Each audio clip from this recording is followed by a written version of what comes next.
yiraahdaa brother inta ku soo wada hadlayna eerabot waxay anigoo baabuurka ku sii jiro waxa liigu korwacay dhig la yiraahdo Axmed Rashiid markii liigu wacay waxay yiraahdeen intee joogtaa waa ku ibaarayna anigu waxa siri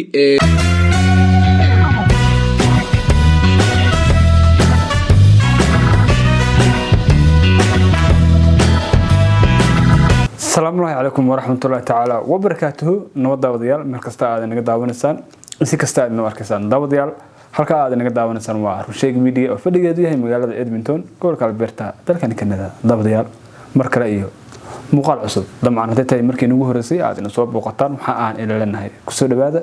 Rusheeg Media fadlan hanaga ilaabin channelkana subscribe noo saarto isla markaana aad rukumatid gambalaalka soo ku dhaafin macluumaadka halkana soo gelino maalin kasta la wadaag asxaabtaada noona sii share gare insha Allah dabadayaal waxa aan mar labaad rabnaa inaan aan ka hadalno dhacdada kasoo bilaabatay Sharma Boy iyo Daahir Cali Sow heerka ay maanta marayso runtii waxaan wada ogsooneen in mataqaana gacan saddexaad ay soo gashay dagaalka oo markaasi la jirtay ama mataqaana caawinaysay Daahir Cali Sow ninka la yiraahdo Axmed Rashiid runtii ahna nin markaasi loo tababar ama loo carabiyay in uu la dagaalamo gangiska ama suba baawarada magaalada Nairobi qaasatan xaafada Isli runtii waxa jirta dhalinyaro badan oo Soomaaliyeed isla markaana ku nool isla magaalada Nairobi oo ka danqanaysa xaaladda Sharma Boy qof walbana soo wax uu yahay oo markaasi uu soo sheegay ayaa waxa jirta wiil kamida YouTuberada reer Nairobi ama YouTuberiska reer Nairobi oo lagu magacaabo Sheekul Baba oo saacado ka hor la wadaagay baraha bulshada aragtida dadweynaha dagaalka u dhaxeeya Sharma Boy iyo waliba Daahir Cali Sow waxa kale oo ka sii horeeyay muuqaal oo ku wareysanay deeq darajo iyo waliba Sharma Boy kuna soo bandhigay arinta dhabta ah ee markaasi ka taagan Nairobi dabcan dabadayaal waxaan moodaa xaalku sida hore uu iska bedelay in ay arinta soo dhaaftay Daahir Cali Sow markaasna ay imaaday Axmed Rashiid iyo team Sharma Boy walow arintii hadda la siyaasadeenayo oo hadda ay arintu isku bedeshay laba qabaa'il ama laba qabiil intaan gudaha galin waxaan rabnaa inaan ogaano dil ama jirdil loo geystay yar kamid ah YouTuberada Soomaaliyeed isla markaana ku nool magaalada Nairobi waa Sheekul Baba asxaabta qaaliga ah waxa idin la hadlayo oo nasaan u dhaawacan waa maxmaamiin Yaxye asxaabay waxa igu dhacday arkii la ii dilay waxa waaye maadaama aan cadaalad iyo xaq ka hadlay oo aan ka hadlay runta jirto ee Sharma Boy iyo Daahir darji loo geystay waxa dhacday maanta markay saacad baraysay halka saac haweenimo waxay soo wacay dhalinyaradaas ka koobnaayeen 8 qof waxay yiraahdeen walaal Sheekul Baba kuwa qaar aan aqoon u leeyahay waxay yiraahdeen biya la hadlayna Sheekul Baba markaas ku yiri haa waa diyaar busti aqoon ab u lahaa waxa dhacday in la yiraahdo brother waxa rabaa inaan kula hadlo ana oo kulkulba ana kula hadlo kala hadla arrinka Sharma Boy iyo waxyaabo ku saabsan waxa yiri brother diyaar waay wuxuu ka qabi waxa dhacday dhalinyartii inaan u tago markaan u tago inay gaari i gashtaan dabcan asoo gurigiisa jooga la soo wacay waxaan iskaga soo dhigay dad markaasi rabeen in ay program ama barnaamij oo la sameeyo ama arrimo gaar ah ay ka wada hadlaan okay yiraahdaa brother inta ku soo wada hadlayna eerabot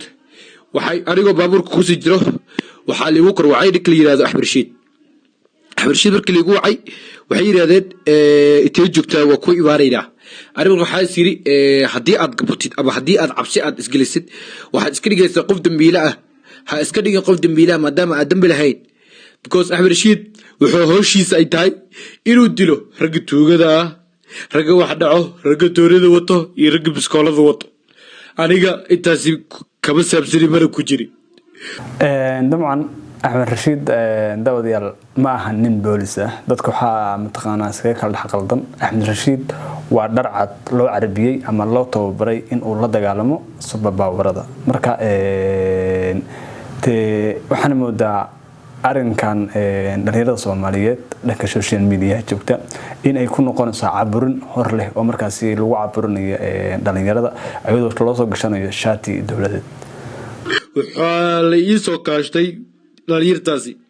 dhalinyartii markay wada hadal bilaabeen oo meesha agaaribe la dhaho Jam Street Alxayaat dhalinyartii waxay bilaabeen in haraantin la igu qabto mid ka mid ah wajiga uu iga haraantiyo markaan kacay aan u gegsan waayay aan gacan u qaaday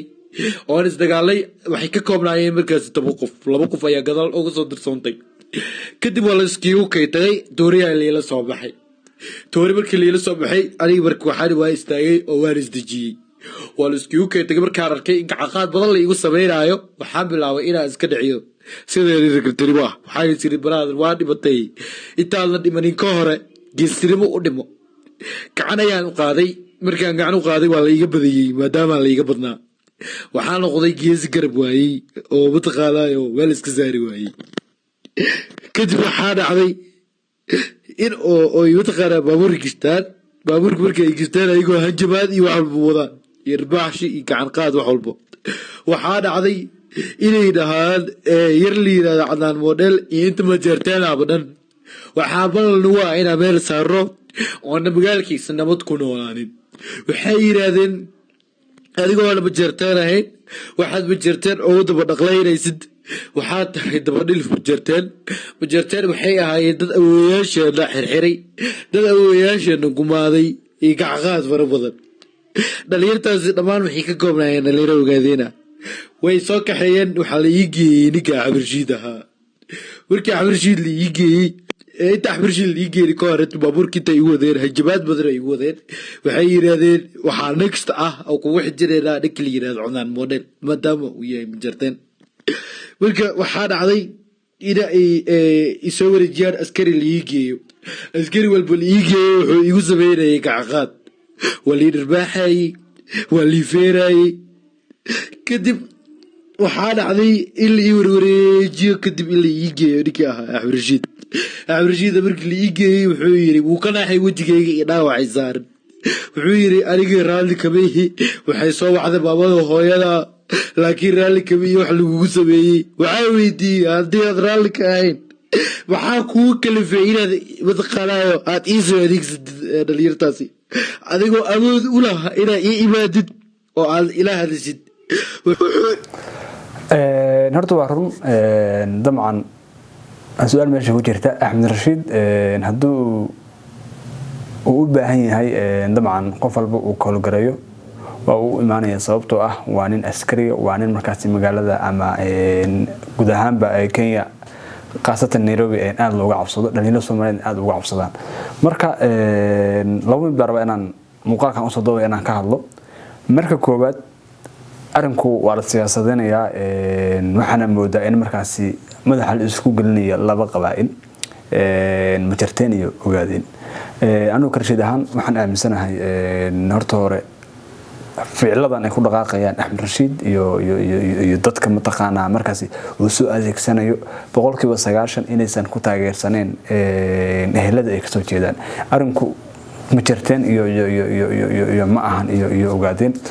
waxba lagu qaldayaa oo waxba lagu mataqaanaa interferaya Axmed Rashiid markii ugu horreysay oo falka uu galay hadii wuxuu isdhahay wax cadeema documentary laga ma hayo barnaamijkan lacag uu ku qaatay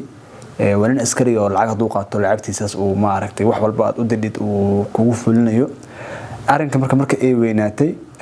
uu arinku sii balaartay oo dhalinyaradeeda wiilkii ahaa isheeg deeq darajo iyo xaaskiisa iyo kulli ay ka soo wada tageen Nairobi ay yimaadeen Soomaaliya dib ugu soo laabteen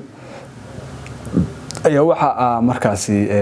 uu xoog saaraya in uu caburin kale ku sameeyo wax alaalo wixii taageersan ama ma artay barnaamijka Sharma Boy ka soo hadla in uu caburin ku sameeyo